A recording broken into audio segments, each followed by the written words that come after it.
Going on, guys? This Memorial Day weekend, we're supposed to be out hitting the pool, barbecuing, honoring those who served, all that stuff.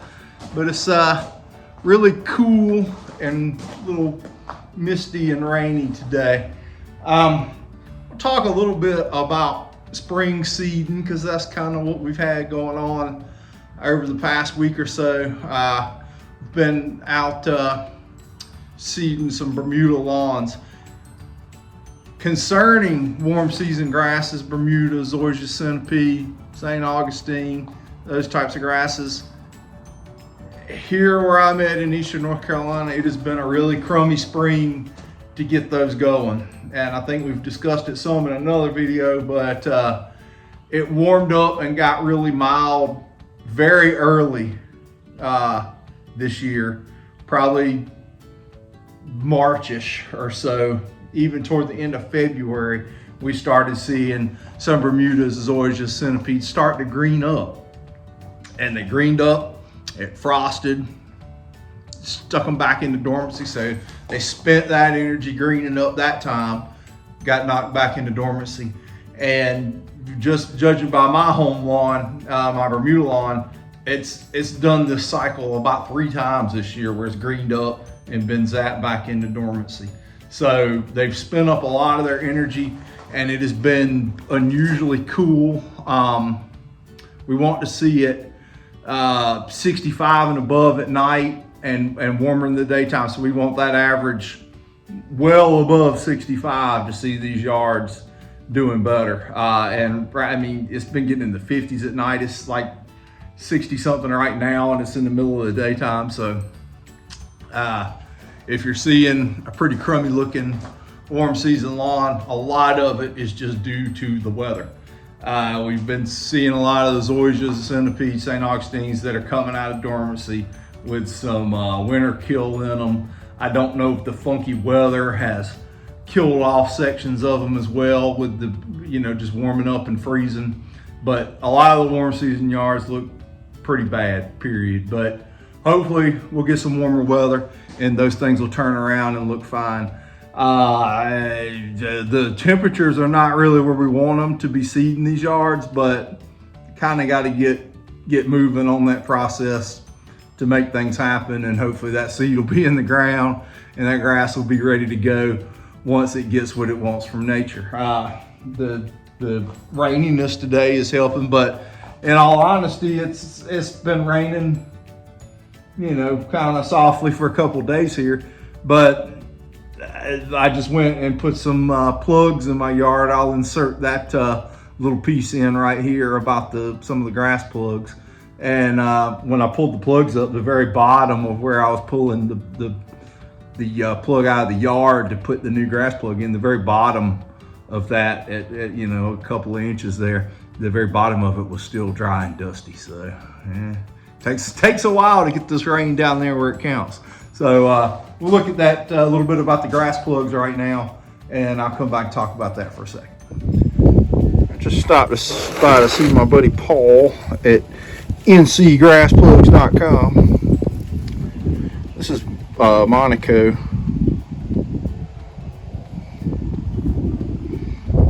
They look great. Got like a root on there. Anyway, I got a couple trays of these. I'm gonna plug in some of a lot of this is just dormant and hadn't come back out, but what has come back out is I seeded this yard in Monaco a few years back, and the Monaco areas have greened back up after my ryegrass removal, but the older, more standard common Bermuda stuff ain't really greening back up yet. So I can kind of see where I've got more of that that's not Monaco and plug new Monaco into those spots. That's what I just got a little bit of 2 trays, so I'm just gonna do a little plugging just for entertainment purposes. But he does a great job on these plugs, and this is some centipede that he's seeded into these plugs. Can't even get it out of there. But I got a customer who needs some of this. Let me get one out and show you. Look at their roots on that.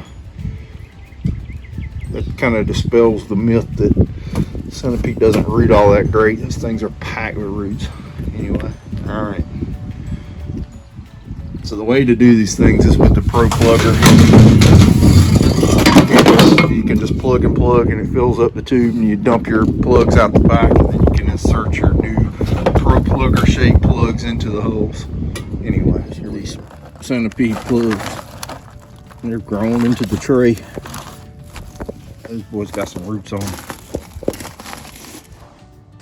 I got those plugs from Paul Wade at NC Grass Plugs, and I've been getting plugs from him for years. And even when he first started just pulling plugs out of his old yard, I plugged in a zoysia section and did a video at my house, and that little fenced-in section is still doing fine. And those weren't even real genuine plugs like we're getting from him now. That was just pulling a plug out of the lawn and moving it into a different spot, and within a year I got that spot covered, and it's very thick, nice grass now, and that was some Myers zoysia. So yeah, you can plug a yard pretty easily. And like at my house, I could really see where those older common Bermuda spots were, where my Monaco seed didn't take and where it hasn't spread into. And there's several factors in my yard, and one of the big factors at my place is I don't water it and I don't have irrigation, so it's very rare that I'll water my yard. It's got to be really looking like it's croaked out. But the house, the way the house sits, it shades out part of the yard for a fair portion of the day, and as the sun rotates around, it finally gets full sun and does all right. So out more toward the road where it's getting that full sun, the Monaco did much better, and that's where I killed off a bunch of Bahia grass a few years back and seeded in the Monaco, and it did great. You may ask, why don't you just seed more Monaco? I might could, but I don't really want to commit to prepping those areas as much as I would need to seed it. And I'll tell you what, you'll never have a whole lot of luck seeding a warm season grass into more grass. And I mean, even though those grass areas in my lawn that I showed you in the video are kind of dormant and played out, you would be much better off getting that scraped back to bare dirt. And I used to say don't aerate, but here over the last couple years in the business, I've been aerating those Bermuda seed jobs, and the Bermuda does come out of those seed holes, I think because they just, those aeration holes, just because they collect so much more moisture and hold it. I mean, you don't want to be digging a 3-inch plug, because I don't have it in here, it's in the trailer, but my Ryan stand-on aerator, you can limit the depth on that machine, so you can pull a really shallow plug, and that seems to really help seeding this Bermuda. I'll set it on the most shallow depth it has. It's 1 inch, and it just pulls a real small plug out, and the seed really seems to take well out of those holes. And if you aerate it heavily, you're in good shape. Another thing is a lot of times when you get around to seeding a Bermuda yard, you may have not been planning on seeding it, and you may have pre-emerged it or something like that. If you'll aerate it heavily, we've done this 1,000 times with ryegrass and fescue, you can seed right into a pre-emergent if you have aerated the heck out of it and negated the effects of that pre-emergent. You usually don't have many issues. It's a little more touch and go with a little tiny seed like Bermuda or Centipede, because it's so small and doesn't have a lot of energy to break through. So I would not recommend it, but if you're in a pinch, aerate heavily and you can seed into a low rate of pre-emergent that, if you hadn't, like say you went and sprayed a yard in January or something with a pre-emergent, and by this time of year it's coming around and you are looking at it, the homeowner's looking at it and saying, yeah, maybe we need to seed this thing because you blew more of it up than what I thought was weeds or something like that. If you go ahead and aerate it and seed it, you can sometimes get away with it, getting off topic a little bit, but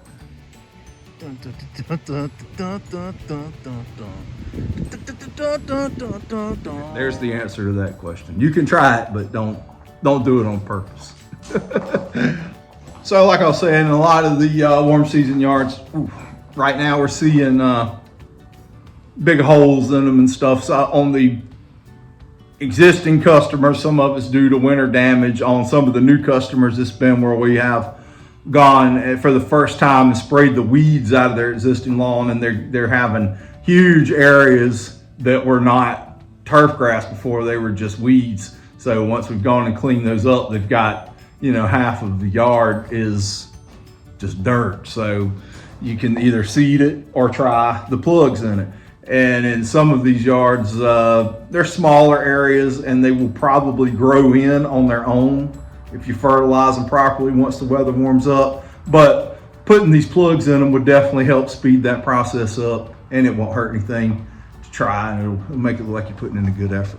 But in my lawn in particular, the reason I was doing it is because a lot of these areas were not the good Monaco Bermuda like I wanted, and in the summer when it's all greened up, you can definitely tell the difference from one turf to the next. So I'm trying to get that Monaco in more of the lawn than what it already is. So that was my process there, my thought process there anyway. So that's with the warm season stuff. We're seeding some of them now. Definitely don't think we got the temperatures to really get them going. I got a mole trap down at one of them we need to go look at, so I might carry you with me to that to see that and see how it's coming up and what it's doing. And it's been down probably 3 weeks now, but like I said, we've had some pretty cool temperatures, so I don't expect a whole lot of awesomeness there. Cool season grasses, usually in this area it's a waste of time and effort to seed a cool season grass in the spring. I've done a couple this year, and I think they're going to be all right because it's been so cool. I just think that they're going to be fine. Well, I may change my mind once it heats up, but I've got one that we can go look at, and I put that down April 10th, and it's now Memorial Day weekend, so we'll see where the progress is on that. And I think it's ready to be sprayed to knock the weeds out of it. Go ahead and put another round of fertilizer on it, and possibly even a fungicide at this point. We have sprayed fungicides on a majority of the cool season grasses already. We usually like to get that down by mid-May because we usually have very favorable conditions for brown patch to be breaking out. Not really seeing a lot of brown patch. It's been so cool. We are seeing rust, bad rust in a lot of them, damaging rust in some of them. Rust belt.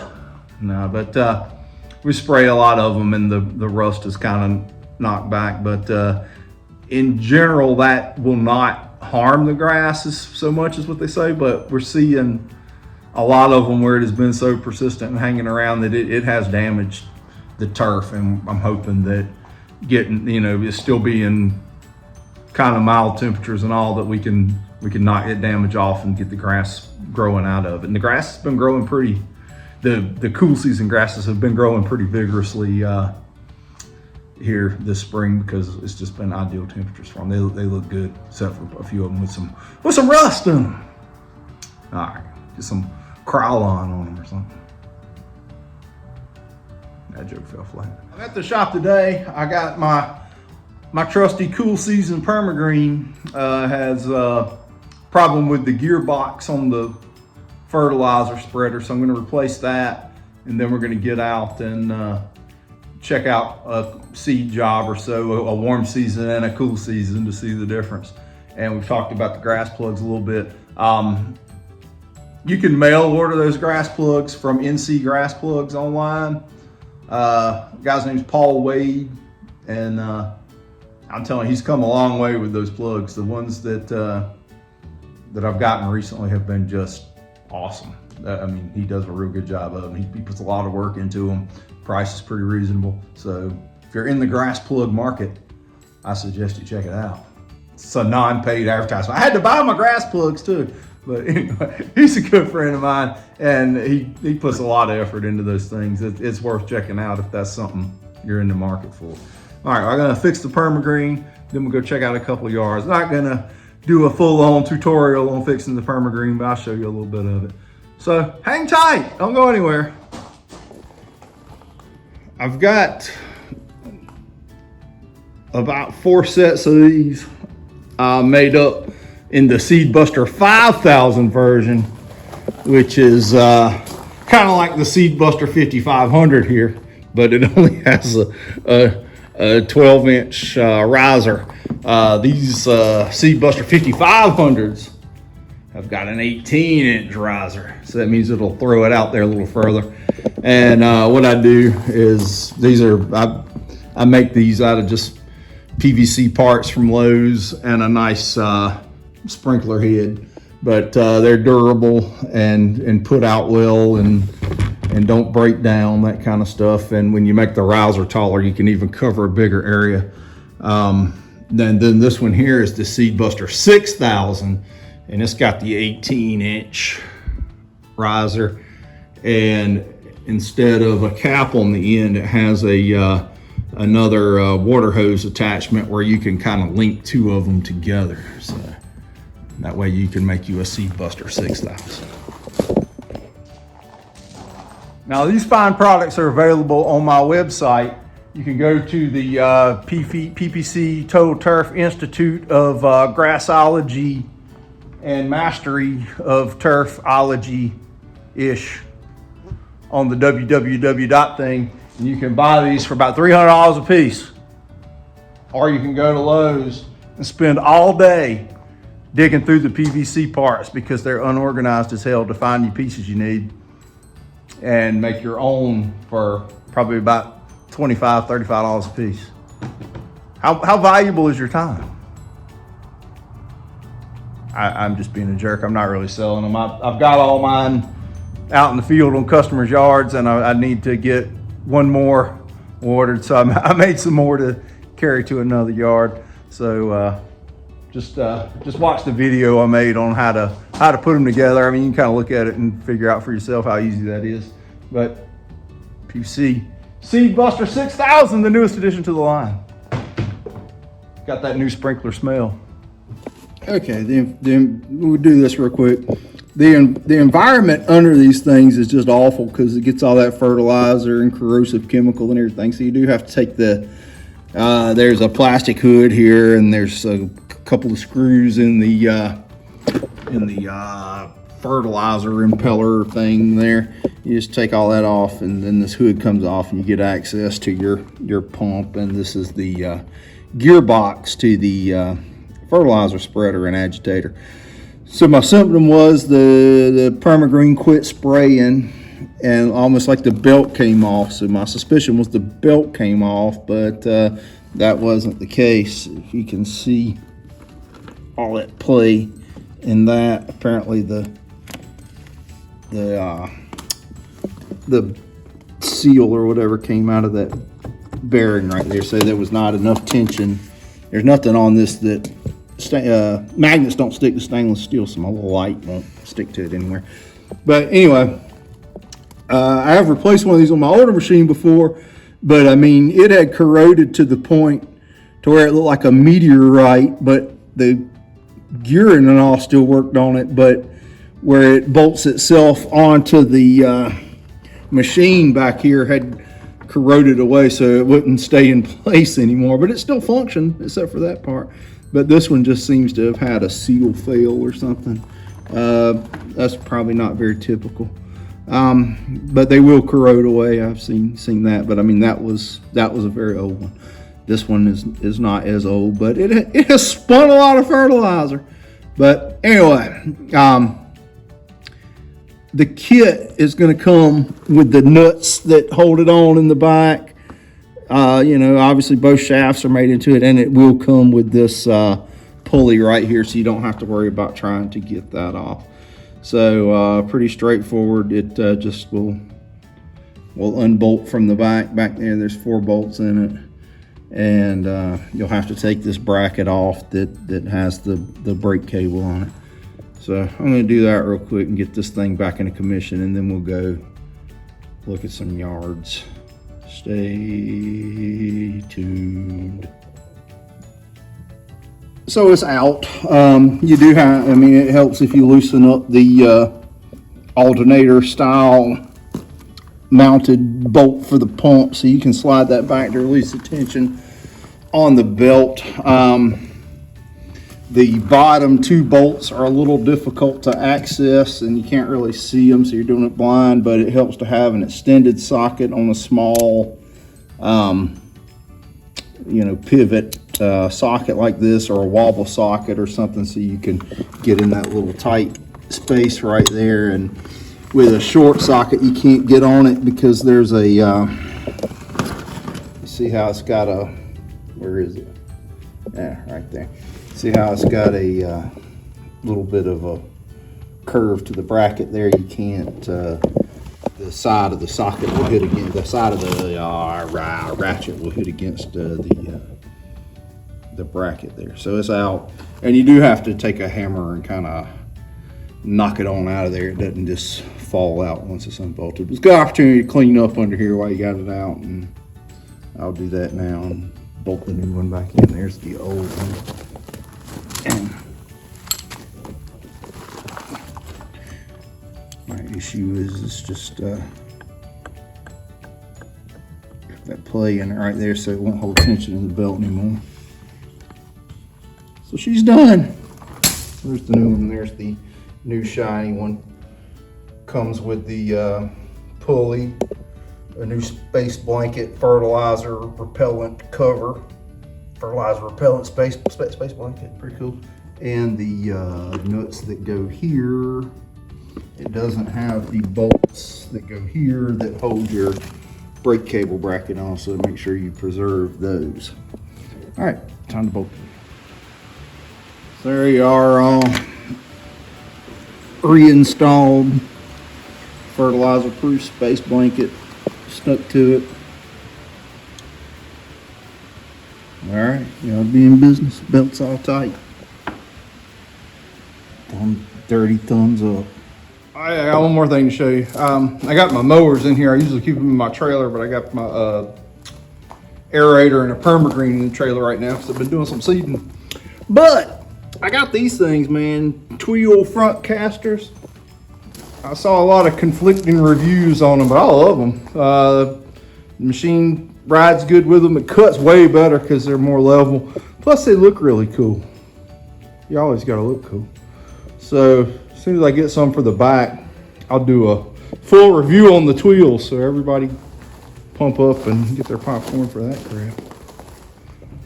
Well, I was gonna go ride around and look at a couple of yards and show you some stuff, but I'm gonna go on home today.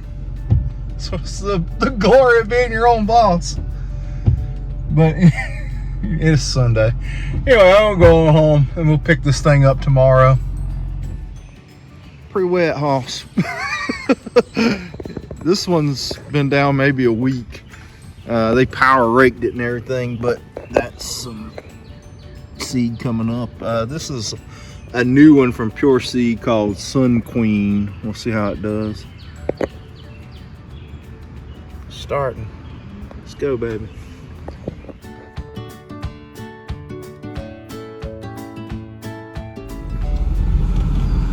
I mean, he can mow this. I'm ready for, and it's got weeds in it. But this spring seeding here, it may be successful. I'll tell you in August. But it's been so cool for so long, it's had plenty of time to develop, and I'll be able to get around the fertilizer on it and still do some more growing. I mean, he hadn't mowed it yet, so I kind of hate to spray weeds right now. But after it's had a couple mowings on it, I'll probably feel comfortable spraying it. All right, so I didn't feel like going out and driving around and making new video on those lawns, but in short, when you're seeding Bermuda grass in the summertime, I mean for summer, whatever, when you're seeding Bermuda grass, you want those nighttime temperatures above 65 to get it germinating. That's generally in mid-May, early June, something like that. So hopefully those temperatures will come along. But to seed Bermuda, a shallow aeration, don't seed it into existing grass. Have a good clean slate to start with. I like to spray quinclorac over top of my seeds to eliminate a lot of that competition with crabgrass, and it can help it germinate a little bit. But get a good starter fertilizer, which has a slow release component to it and a lot of phosphorus. So the slow release will continue feeding that seedling as it comes up and help it grow. So just a little Bermuda grass seeding stuff. And the fescue, if you're going to seed it in the spring in the southeast, you know, just wait for a once in a lifetime weather pattern like we're getting now, and you might be all right. I would not seed fescue in the spring ever, but this year, you know, due to certain circumstances, we might be all right with it. So there you go. Thanks for watching. Happy Memorial Day, everyone. Thanks to those who served. Appreciate it.